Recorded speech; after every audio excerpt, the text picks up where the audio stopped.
संगतची प्रेमाने बोलूया. धन निरंकारची सासंगतची आपल्या मनामध्ये सतत विचार सुरू असतात आणि त्या विचाराला ब्रेकही लागत नाही. खूप अस्वस्थ वाटतं. आपल्या मनामध्ये जे येणारे विचार आहेत ते वारंवार तासनतास आपल्या मनामध्ये सतत खेळत राहतात आणि कितीही मनाची इच्छा झाली की हे विचार कमी व्हावेत तरीही विचार कमी होत नाहीत.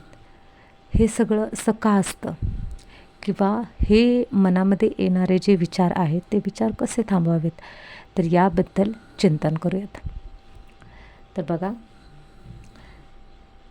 वैज्ञानिक दृष्टिकोनामधून जर आपण पाहिलं तर आपल्या मनामध्ये जेव्हा सतत विचार येत असतात तेव्हा मेंदूतील काही विशिष्ट भाग आहे तो अधिक सक्रिय असतो. मेंदूमध्ये काय घडतं तर डिफॉल्ट मोड नेटवर्क निर्माण होतं. म्हणजे डिफॉल्ट मोड नेटवर्क नावाचे मेंदूचे जाळे भूतकाळ, भविष्य, स्वतःबद्दलचे विचार आणि कल्पना यामध्ये गुंतलेले असते. जेव्हा मन रिकामे असते तेव्हा हे जाळे अधिक सक्रिय होते.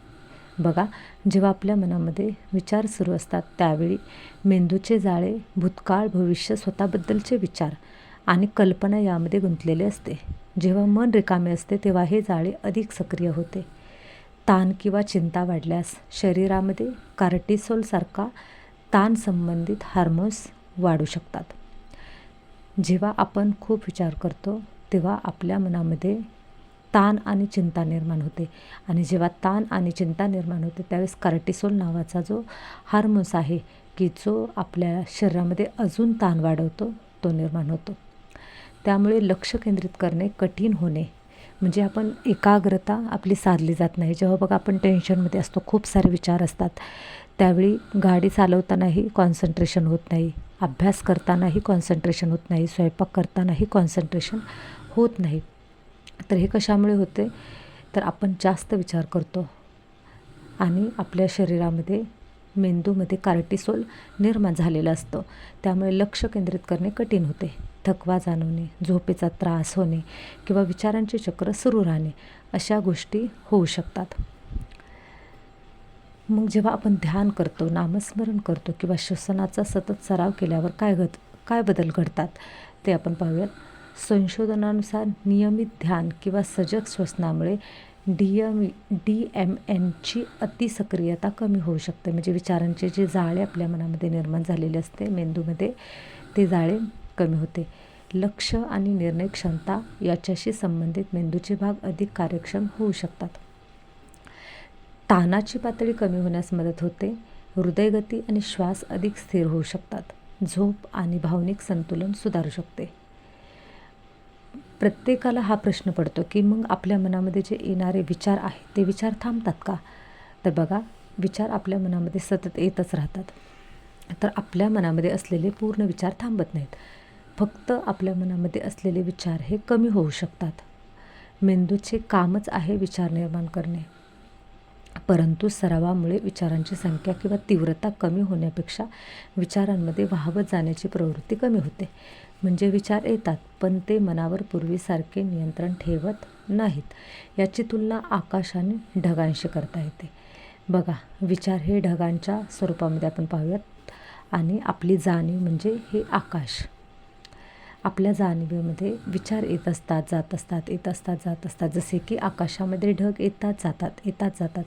ढग येत राहतात पण आकाश मात्र स्थिर असते. तसंच आपण नामस्मरण, ध्यान, प्राणायाम किंवा इतर कोणताही सराव करत असू त्यावेळी त्याच्या पाठीमागचे वैज्ञानिक परिणाम काय आहे ते आपण आता समजून घेऊयात. तर बघा, सगळ्यात महत्त्वाचं म्हणजे जर आपण नामस्मरण, ध्यान किंवा प्राणायाम करत असेल तर वैज्ञानिकदृष्ट्या शरीर आणि मेंदूमध्ये काही बदल दिसून येतात. नामस्मरण जेव्हा आपण करतो तेव्हा एकाच शब्दावर किंवा मंत्रावर लक्ष केंद्रित केल्याने मेंदूची भटकंती कमी होते. मन शांत होण्यास मदत होतं. तणावाची भावना कमी होऊ शकते. हृदयगती अधिक नियमित होऊ शकते. जेव्हा आपण ध्यान करतो तेव्हा लक्ष केंद्रित करण्याची क्षमता वाढू शकते. भावनांवर नियंत्रण ठेवणे सोपे होऊ शकते. चिंता आणि तणाव कमी होण्यास मदत होते. नियमित सरावाने मेंदूच्या कार्यपद्धतीत दीर्घकालीन सकारात्मक बदल दिसू शकतात. तसेच प्राणायामामुळे काय बदल घडतात चांगले, तर खोल आणि संत श्वास घेतल्याने शरीरातील विश्रांती प्रणाली, त्यालाच आपण म्हणतो पॅरासिम्पॅथेटिक नर्वस सिस्टम अधिक सक्रिय होते. रक्तदाब आणि हृदयगती स्थिर राहण्यास मदत होऊ शकते. तणावाच्या वेळी शरीराची प्रतिक्रिया कमी तीव्र होऊ शकते. एक साधा प्रयोग करून बघा. आत्ता तुम्ही बसला असाल, तुमच्या मनामध्ये खूप सारे विचार सुरू असतील, तर 5 मिनटं फक्त शांत बसायचं आणि नामस्मरण करायचं किंवा श्वासावरती लक्ष ठेवा आणि नंतर स्वतःला विचारा की मन आधीपेक्षा थोडं शांत वाटते का? शरीरातील ताण कमी जाणवतो का? विचारांची गती थोडी मंदावली आहे का? याचा परिणाम अनेकदा पहिल्या दिवसापेक्षा काही आठवड्यांच्या नियमित सरावानंतर अधिक स्पष्टपणे जाणवेल. आध्यात्मिक भाषेत याला मन शांत होणे म्हणतात. वैज्ञानिक भाषेत याला लक्ष नियंत्रण सुधारणे असे म्हणतात. तणाव प्रतिसाद कमी होणे आणि मेंदूतील काही नेटवर्कची सक्रियता संतुलित होणे असे म्हणता येईल. तर बघा, मन सतत विचार करत असतं, ही सामान्य गोष्ट आहे. विचार पूर्णपणे थांबवणे शक्य नसते, पण त्याची तीव्रता आणि गती मात्र आपल्याला कमी करता येते. मग त्याच्यामध्ये काही ठोस उपाय आहेत. ते म्हणजे पहिला आपण पाहिलं की नामस्मरण किंवा ध्यान करणं.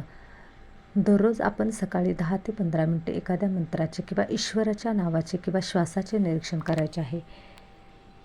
दुसरा आपण त्याच्यावरती उपाय करू शकतो, विचार लिहून काढायचे. मनामध्ये जे जे सतत फिरत आहे ते वहीमध्ये लिहून काढा आणि त्यामुळे मनावरील ताण कमी होऊन जाईल. तिसरा उपाय करायचा आहे की वर्तमान क्षणात राहण्याचा सराव करा. आपण काय करत आहोत त्यावर पूर्ण लक्ष केंद्रित करा. त्याच्यामुळे काय होईल, आपली श्वासांची गती धीमी होईल, विचार आपल्या डोक्यातील कमी होतील. मोबाईल आणि सोशल मीडियाचा वापर मर्यादित ठेवा, कारण आपण मोबाईल आणि टी व्हीमध्ये जास्तीत जास्त गोष्टी पाहतो.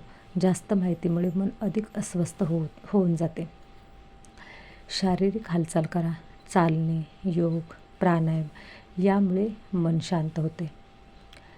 गीतेचा दृष्टिकोन काय आहे या पाठीमागे, तर मन चंचल असते, पण अभ्यास केल्याने सततचा सराव आणि वैराग्य, अनावश्यक गोष्टींमध्ये न अडकणे यामुळे ते नियंत्रणामध्ये येते. भगवद्गीतामध्ये भगवान श्रीकृष्णांनी हाच मार्ग सांगितला आहे. जर विचार इतके वाढले असतील की झोप, काम आणि दैनंदिन जीवनावर परिणाम होत असेल किंवा ते खूप त्रासदायक वाटत असतील, तर मानसिक आरोग्य तज्ज्ञांचा सल्ला घेणं गरजेचं आहे. किंवा आपण आपल्या पद्धतीने आध्यात्मिक गोष्टीतून आपण त्याचा सराव करू शकतो. एक छोटा मंत्र आहे की विचारांशी लढू नका, त्यांना येऊ द्या आणि जाऊ द्या. तुमचे लक्ष नामस्मरण किंवा वर्तमान क्षणाकडे परत आणा. हे विचार कोणत्या प्रकारचे आहेत, काळजीचे, भूतकाळातील आठवणींचे, रागाचे, हे आपण व्यक्तीबद्दलचे, हे आपण समजून घेणं गरजेचं आहे. जर मनात सगळ्याच प्रकारचे विचार येत असतील, तर भूतकाळ, भविष्याची चिंता, राग, नाती, पैसे, काम, अध्यात्म, तर मन थकलेले आणि अस्थिर झाल्याचे ते लक्षण असू शकते.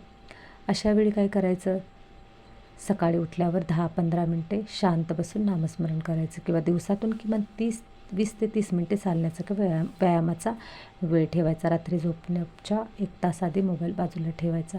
मनात येणारे विचार दाबण्याचा प्रयत्न करू नका, फक्त त्याचे निरीक्षण करायचं. दिवसातील 3 चांगल्या गोष्टी लिहा, त्यामुळे मन सकारात्मक विचारांपासून हळूहळू दूर जाईल. गीतेमध्ये भगवान श्रीकृष्ण अर्जुनाला सांगतात की मन चंचल आहे, परंतु सरावाने ते शांत करता येऊ शकते. एक साधा सराव आपण करू शकतो की श्वास आत घेताना मनात शांती म्हणा, श्वास बाहेर सोडताना धन्यवाद म्हणा. हे 5 मिनटे केल्याने विचारांची गर्दी कमी होण्यास मदत होऊ शकते. अशा प्रकारे आपण पाहिलेलं आहे की जर आपल्या मनामध्ये असंख्य विचार येत असतील, तर या असंख्य विचारांना कंट्रोल करण्यासाठी आपण हे वेगवेगळे उपाय करू शकतो. आणि हे उपाय केल्यामुळे आपले मन नक्की शांत होण्यासाठी मदत होईल.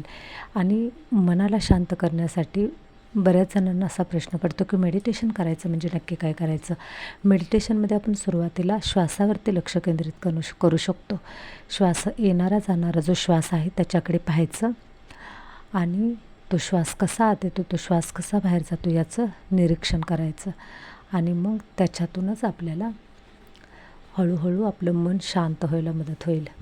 कधीकधी असं असतं की आपल्या मनामध्ये इतके काही विचार येतात, कोणाचं काही ऐकण्याची इच्छा नसते, पण त्यावेळी मात्र आपण श्वासावरती लक्ष केंद्रित करू शकतो आणि आपले विचार हे त्या ठिकाणीच थांबायला मदत होईल. नामस्मरण करत असतानासुद्धा आपल्याला मन शांत असण्याची गरज आहे. मन शांत झाल्याशिवाय आपलं नामस्मरण होत नाही. त्यासाठी मन शांतीसाठी थोडा वेळ आनापान मेडिटेशन करायचं आणि त्याच्यानंतर आपण नामस्मरण करू शकतो. अशा प्रकारे हा व्हिडिओ आपण इथेच थांबूयात. धन्य निरंकारजी.